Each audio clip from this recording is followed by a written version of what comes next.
Pablo González de Mérida, están mis datos allá. Tengo varios puntos que comentar. El primero es cuántos pacientes se juntaron en zona sur, me parece 47. Que 47 también. Ok. Yo quiero agradecer la oportunidad que nos dio AMOB de hacer esto. Estoy al mismo tiempo contento y un poquito no, y voy a decirlo, y ya saben que yo hablo claro. Estoy contento porque me gusta que estemos finalmente aprendiendo cómo nos va, y es que es muy enriquecedor oír a los expertos que vienen de fuera decirnos lo que se hace y lo novedoso, pero tenemos que conocer nuestro punto de partida. Y entonces este es un primer intento. Yo creo que una invitación sería que esta base de datos, porque al trabajarles que le aparecen los detalles, se mejorara para incluir los protocolos que encontraron, las causas de defunción, y hacerla y empezar a levantar los datos para adelante. Y la otra que no me gustó tanto es, me hubiera gustado ver más de 4 centros en cada región, y estaría padrísimo que estuviéramos alimentando esto, porque el punto que sigue es que esta es una ventana de oportunidad, porque una vez que yo veo que el sur tiene 66% y el norte-sur, norte pero Nubia, tienen más cerca del 70 y tantos. Era para ver si estaban despiertos y poniendo atención.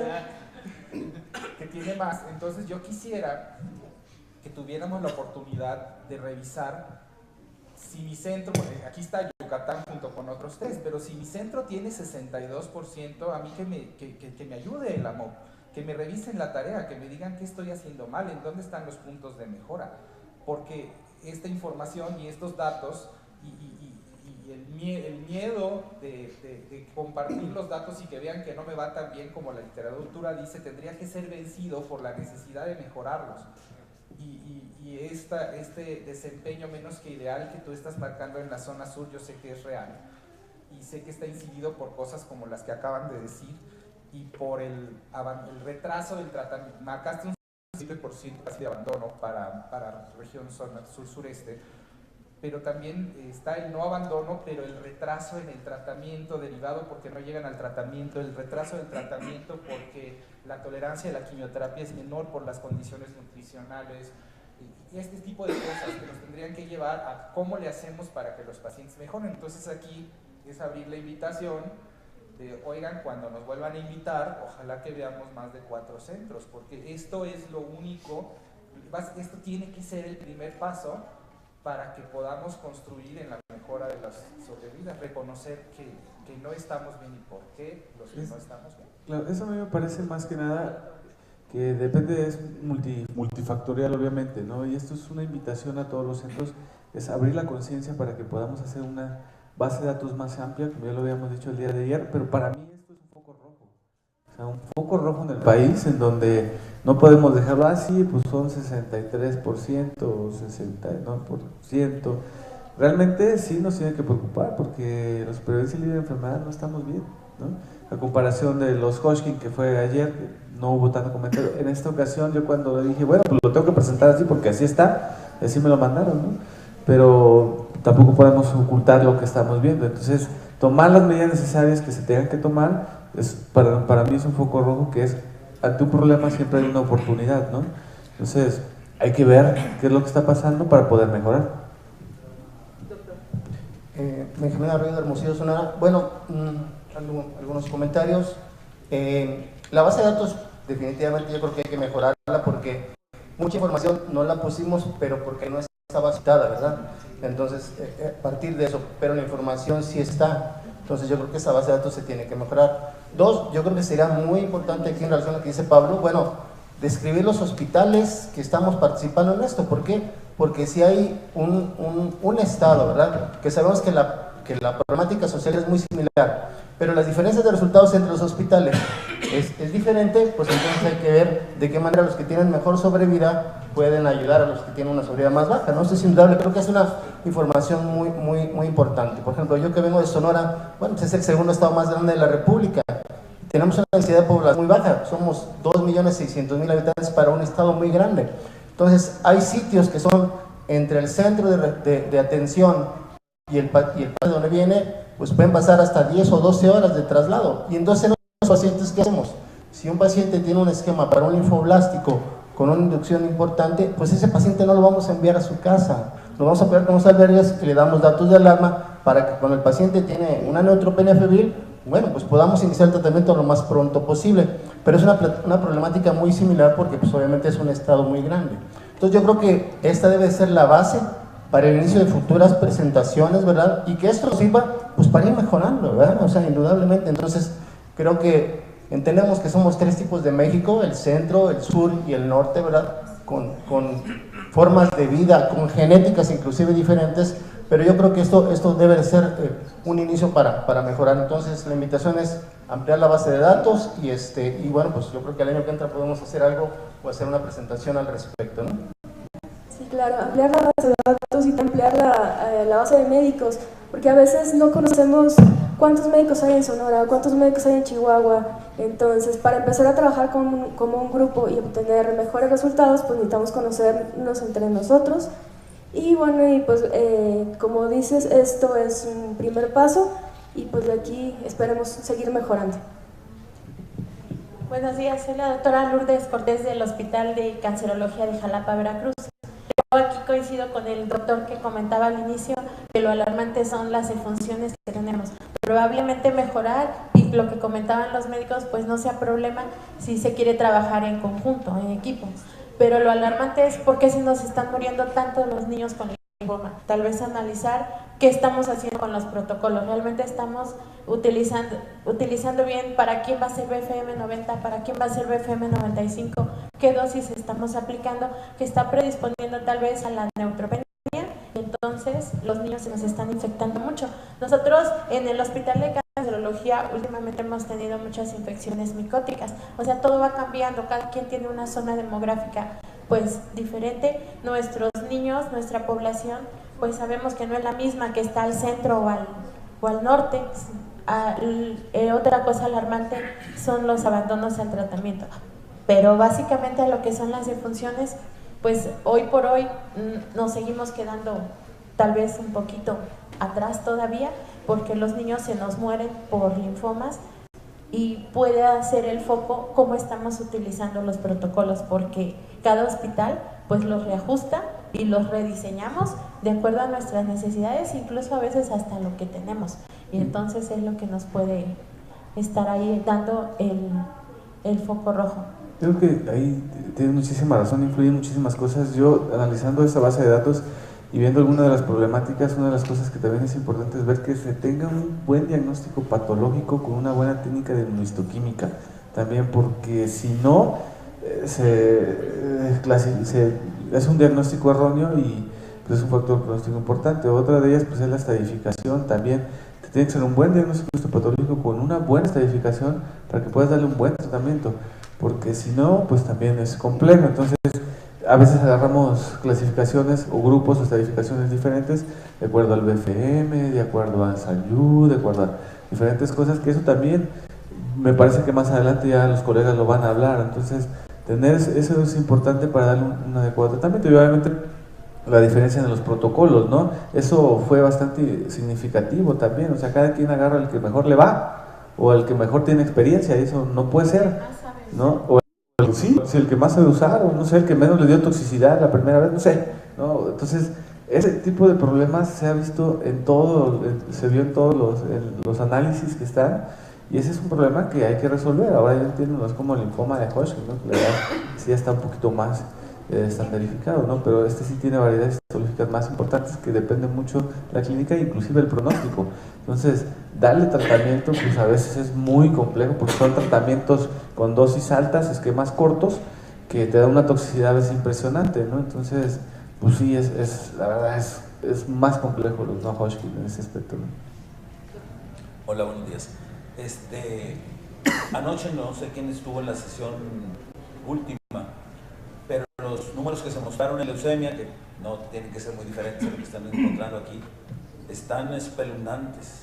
Y es claro que estamos en la fase que se están muriendo niños tóxicos. Entonces, es claro, cuando uno escucha hablar de todos los que abrimos la boca aquí, pues que el BFM, que el San Judas, y que el ICE, y etcétera, etcétera, etcétera. Y yo tengo la impresión de que son esquemas, bueno, no tengo la impresión, es un hecho que los del BFM hicieron un esquema para los austriacos y para los alemanes. Y yo calculo que los niños austriacos y alemanes pues son diferentes a los niños de nosotros.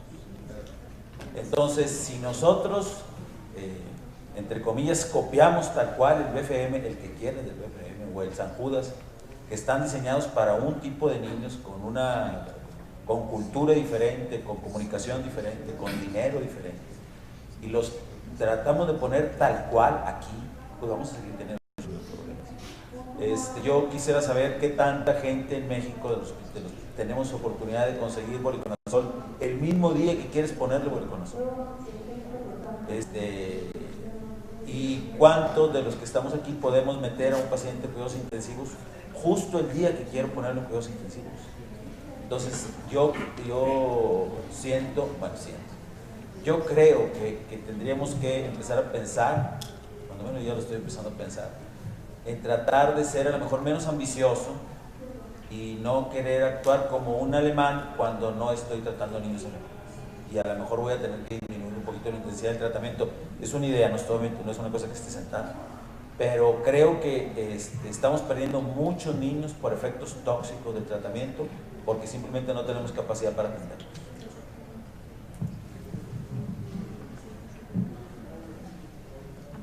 Yo voy a estar un poquito en desacuerdo. Yo creo que ustedes no están tan mal. No, la verdad, están teniendo una sobrevida bastante buena de estos pacientes. Sus pacientes no se están perdiendo porque recaen, se están perdiendo porque tienen toxicidad de infecciones. Hay muchas estrategias ahora para el manejo y prevención de las infecciones que se pueden dar hasta en la casa. Es cuestión de educación y de tener a los infectólogos que les den ideas de cómo se puede hacer esto. Porque usted está en el 67% de los pacientes con sobrevida 5 años sin recaída y le aumentan ese 16 o 17% que se mueren, ya están casi como en los Estados Unidos o en cualquier otro país. Entonces su problema, yo no entiendo, es socioeconómico más que otro, pero se pueden elaborar estrategias innovativas para lograr prevenir las infecciones hasta donde sea posible. Ahora, que tienen que viajar 48 horas, a lo mejor hay hospitales locales donde puedan llegar en las primeras 24 horas. Nosotros sabemos, por ejemplo, en nuestros hospitales, que si no se dan los antibióticos en la primera hora en que llegan al hospital, esos pacientes les va a ir muy mal. Y eso es ya cuando llegan al hospital. Entonces hay formas de hacer esto. Valdría la pena, estaba discutiendo con la doctora, que en un futuro se junte con los infectólogos para poder encontrar una solución. No importa que no tengan cultivos, si la mamá puede darle una dosis de antibiótico en la casa, por ejemplo, cuando tienen fiebre, aunque no tengan el cultivo, lo importante es empezar el antibiótico para resolver el problema. Claro, tiene sus riesgos y sus cosas, pero son cosas que se pueden estudiar y mejorar. Bueno, sí, doctor, tiene toda la razón en cuanto a lo que dice. Nosotros hemos intentado aquí en el Estado de México hacer como pues una red hospitalaria, ¿no? Y siempre pues tratamos de ubicar, ¿no? Si nuestro niño vive a muchas horas de aquí, del hospital, pues ver qué hospital queda cercano, empezar a capacitar a los médicos que van a atender a nuestros niños que llegan con neutropenia febril para saber qué antibiótico le van a poner de primera instancia y todo el manejo que se le debe dar, ¿no? Que bueno, estos hospitales no tienen toda la infraestructura necesaria, ¿no? Hay que decirlo, pero canalizar a un niño y ponerle un antibiótico, pues yo creo que hasta en un centro de salud se puede hacer sin problema, ¿no? Entonces sí es muy importante empezar a hacer esas redes, fortalecer esas redes entre los hospitales, ¿no? Para pues mejorar, ¿no? la supervivencia de nuestros niños. Un comentario breve. En nuestra experiencia, sinceramente, lo que nos ayudó mucho es el apoyo con el equipo de infectología, los albergues que tenemos en la ciudad. Vuelvo a lo mismo, para nosotros es muy difícil enviar un paciente que vive en la sierra de Sonora, está a 12 horas. Ese paciente no lo enviamos a su casa. O sea, no lo enviamos a su casa. Si estamos en una fase de inducción, pues obviamente lo dejamos. La otra parte es el servicio de urgencias de nuestro hospital. Verdaderamente nuestros pediatras están muy conscientes que cuando el paciente llega con una neutropenia febril, el tratamiento debe ser inmediato, ¿sí? Entonces, el pediatra de urgencias, pues ya sabe que los esquemas para niños oncológicos cuando tienen una neutropenia febril, pues es de amplio espectro y el que el paciente se tiene que quedar. Entonces, cosas tan elementales como tomar una biometría hemática, ¿sí? Y obviamente la información con los papás. En su hoja de alta dice, cita abierta a urgencias pediátricas en caso de fiebre o sangrado. Entonces, cuando haya fiebre, pues le das un tempra, pero te vas a urgencias, ¿no? Entonces, tenemos la fortuna de tener infectólogo en la mañana y en la tarde. Y la otra es los criterios de ingreso a la terapia intensiva, ¿verdad? Cuando el paciente se ingresa y está en una neutropenia febril, pero tiene datos de alarma que ya están bien establecidos, ¿verdad? El paciente entra a la terapia y verdaderamente eso nos ha diluido muchísimo la mortalidad, ¿verdad? Entonces, creo que esa es una de las estrategias. No las siento que sean tan complejas, claro, depende de cada centro, pero eso sinceramente nos ha ayudado mucho para disminuir la mortalidad, sobre todo en la fase de inducción, ¿verdad? Sí, es lo que iba a comentar. Cada casa tiene su problema y cada quien que lo habita conoce la problemática. Cada hospital tiene sus diferentes problemáticas y cada uno de esos centros tiene que establecer las medidas necesarias para que pueda ser mejor y ser efectivo. Realmente nosotros implementamos, un ejemplo que hicimos nosotros fue la hora dorada, ¿no? Que nos incorporamos a San Jude y el proyecto EVA para terapia intensiva. Entonces hicimos un pilotaje en donde los niños con neutropenia y fiebre, cuando recibían el antibiótico y antes de la hora dorada era hasta las 6 horas, o sea, era muchísimo tiempo. Después empezamos a implementarlo y vimos que se redujo a 4, el siguiente paciente, luego 3, luego 2, y ahorita andamos en una hora y media, ¿no? Con todo lo que se logró hacer, pero lo que les quiero decir es que realmente cada hospital, porque por ejemplo nosotros no tenemos servicio de urgencias, tenemos servicio de admisión. ¿Qué pasaba? De inmediato lo subíamos al piso, lo canalizaba, tomamos los cultivos y ya farmacia nos administraba el medicamento, pero cada hospital tiene su problemática, entonces hay que individualizar a cada centro para este tipo de problemas, ¿no? Con respecto a las neutropenias y fiebres en inducción, en nuestro hospital se hizo una auditoría sobre neutropenia y fiebre y desafortunadamente no pudimos documentar cuánto tiempo durábamos entre el ingreso del niño a urgencias a la aplicación de la primera dosis de antibióticos por la falta de registro por parte de enfermería de cuándo empezaban el antibiótico. O a veces encontrábamos el registro, digamos, ingresaba el niño, y estoy siendo muy honesta, ingresaba el niño a las 11 de la noche y encontrábamos el registro de cefta-mica hasta las 6 de la mañana del día siguiente.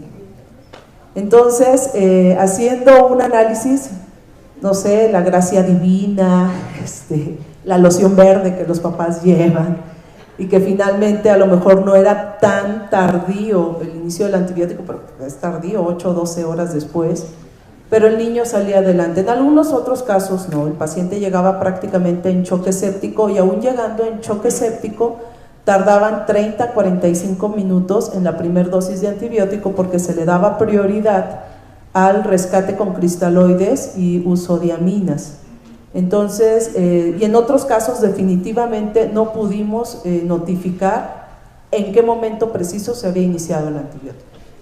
Entonces, esa es una de las cuestiones pues, domésticas que estamos ahorita tratando de mejorar en nuestro hospital, de insistir con los médicos pediatras, que son los primeros en recibir al niño, en que el antibiótico dentro de la primera hora de ingreso del paciente, porque hay que tomar en cuenta que ese paciente ya lleva 12 o 24 horas antes que inició con el síndrome febril, por las cuestiones ya ampliamente comentadas. Entonces, yo creo que si podemos incidir en la terapia de soporte, podremos mejorar la supervivencia, como bien nos indicó el doctor Morris, y pues presentar mejores números en un futuro, y sobre todo pues, la colaboración. El hospital del niño en Saltillo sí ha mejorado mucho eso. Era un hospital de más de 30 años, en el que no había ni oncólogo ni pediatra, entonces la mayoría de los niños fallecían.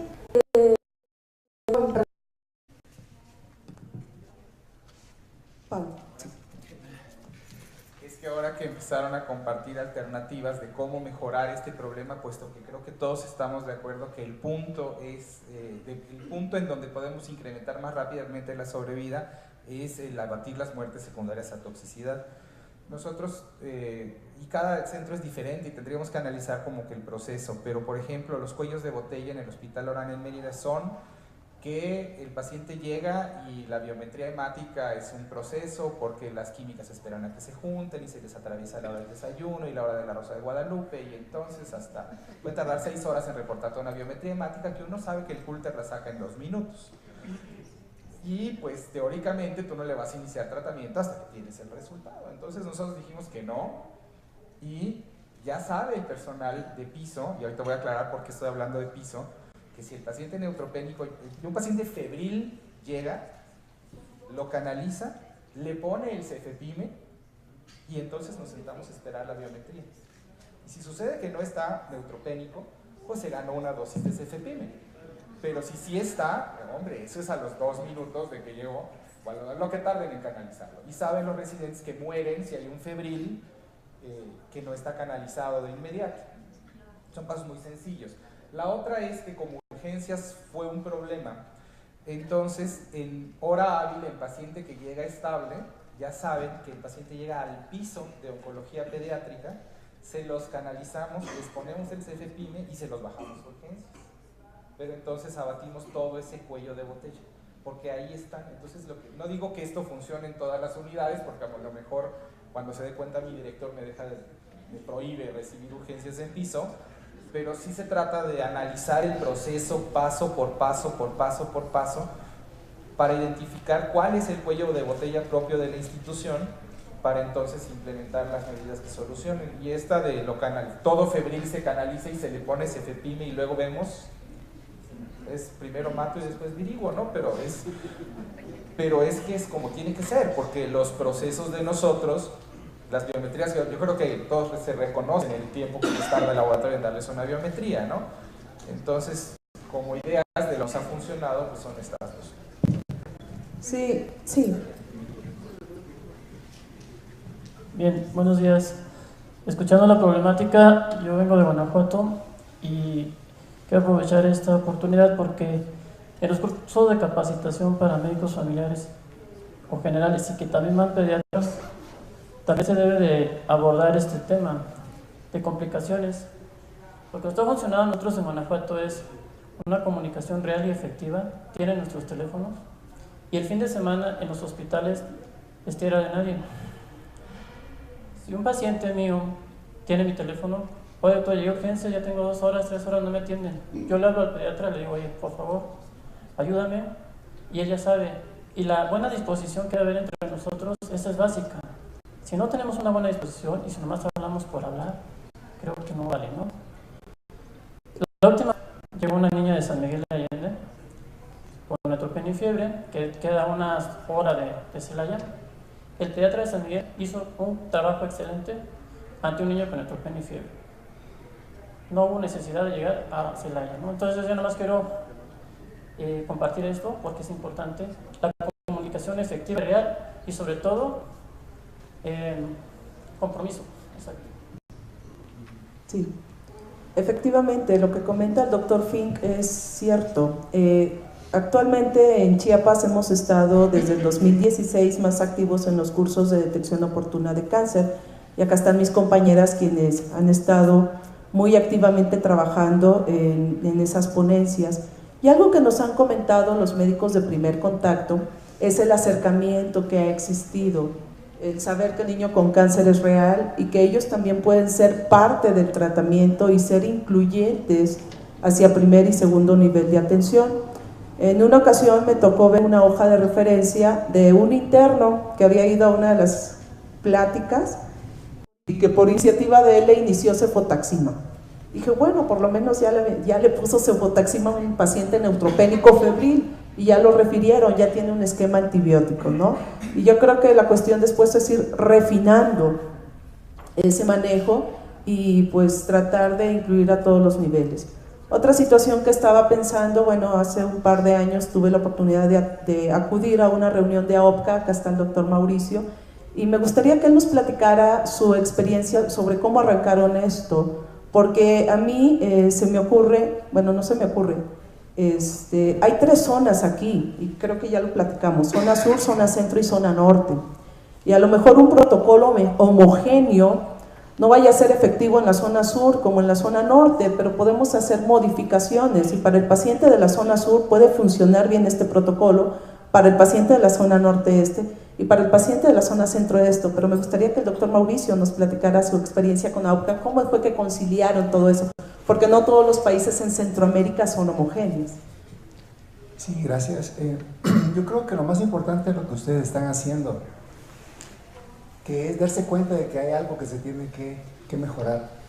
pero hay que tener algo básico que es cómo van a empezar, porque uno oye las ideas y son buenas todas, pero creo que debería haber algún grupo que se junte para organizar y darle seguimiento a esto. Todo lo que han dicho es muy importante, es muy importante.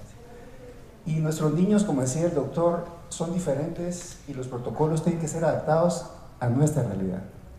Lo que AOPCA logró fue poderse organizar, crear un grupo encargado de darle seguimiento a todo lo que ustedes están haciendo y tratar de llegar a una conclusión todos para empezar a arrancar. Yo creo que lo difícil es organizarse, creo que es lo más difícil porque todos ustedes saben los problemas, saben cómo pueden mejorar, pero es tan grande el país que si no se ponen de acuerdo y no empiezan a crear a alguien que se haga cargo de poder organizar algo, va a ser muy difícil porque las ideas que dan son buenas, pero tienen que ponerlas todos. Y lo que hizo Centroamérica fue crear un grupo y empezar a reunirse. Yo creo que ahora con Cure for Kids que tiene San Jude o cualquier forma, uno puede crear reuniones semanales o quincenales y poder ahí empezar a tocar tema por tema. Yo creo que esa es la forma, ¿verdad? Los pacientes no se deberían de morir por toxicidad. Uno debe tener una realidad y tratar de poner esa realidad y evitar esas muertes por toxicidad. Pero yo lo que les sugiero y lo que ha funcionado en AOPCA es poder continuar con reuniones para darle seguimiento a los temas que están tocando. Debería de haber un comité que se haga cargo de decir, bueno, de aquí a un mes nos vamos a volver a juntar, qué día podemos, a qué hora podemos y qué tema vamos a tratar. Y ahí empezar a darle seguimiento a tema por tema, porque son muchas cosas las que hay que cambiar. Pero esa creo yo que es el secreto verdaderamente. Ustedes saben cuáles son las soluciones, ustedes saben cuáles son los problemas que tienen, pero cuando cada uno empieza a dar su opinión, uno aprende del otro, el otro recibe y aprende, porque esa es la forma.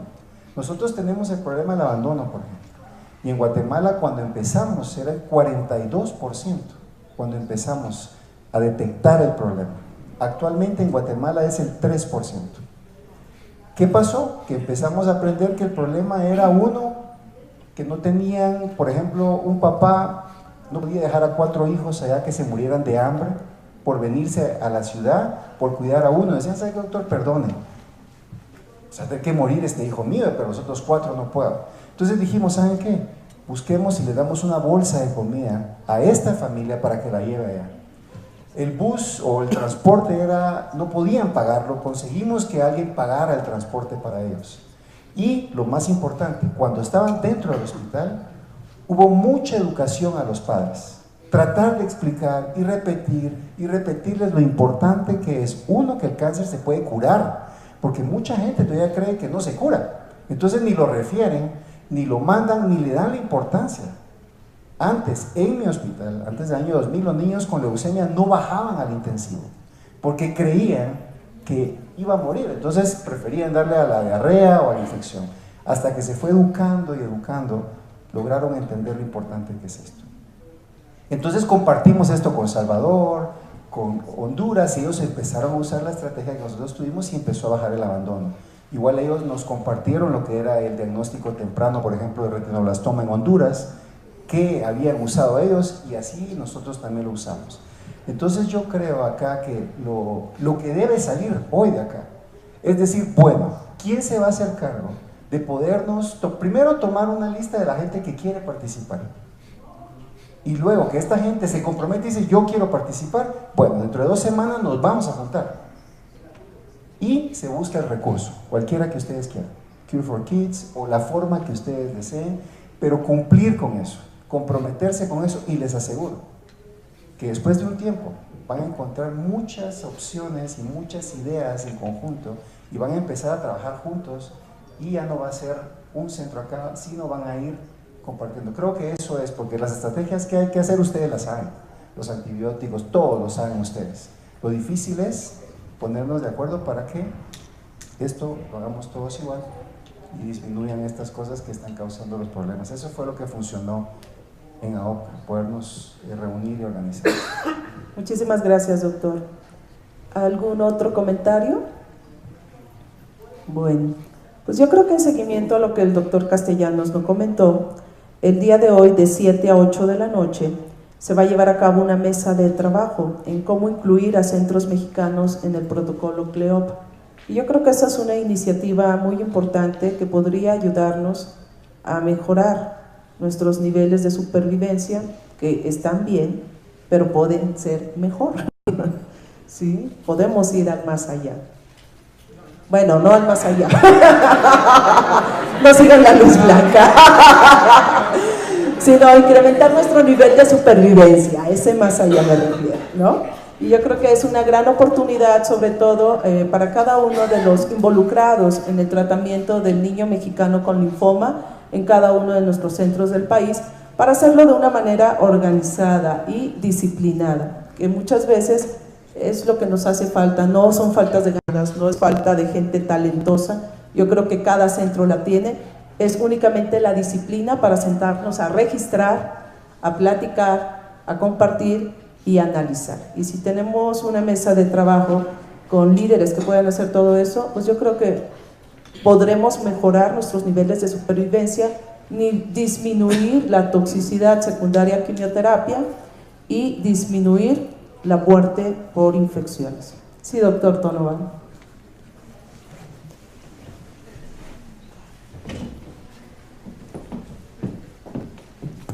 Gracias, buenos días.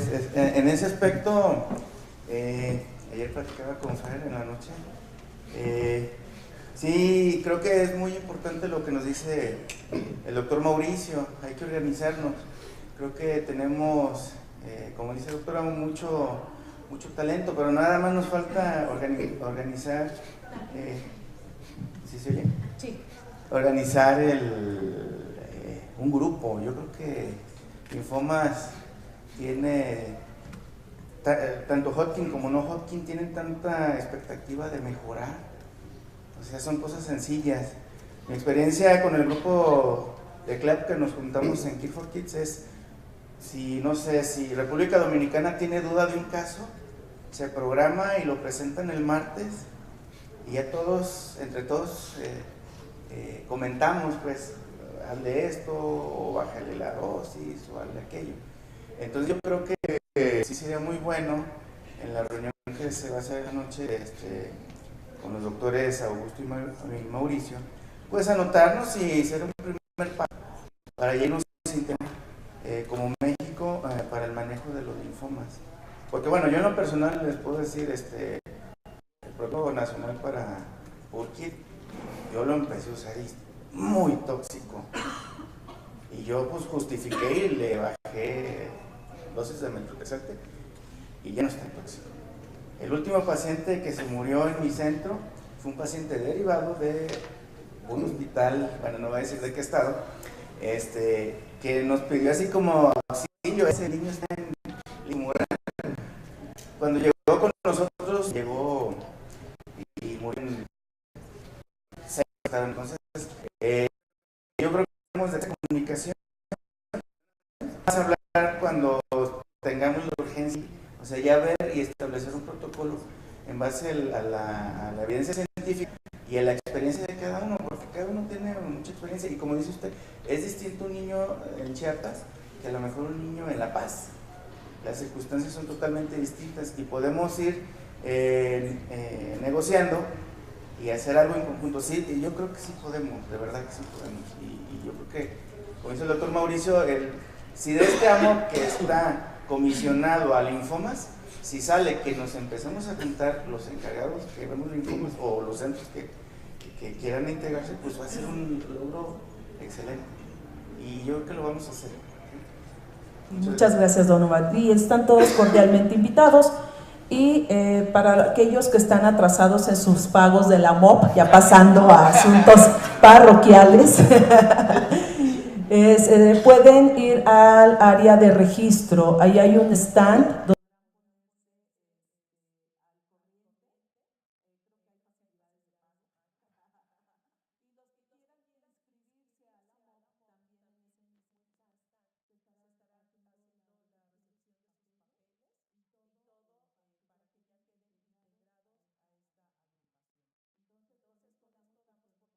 la sesión. Agradecemos a cada uno de ustedes la participación. La sesión la hacemos todos.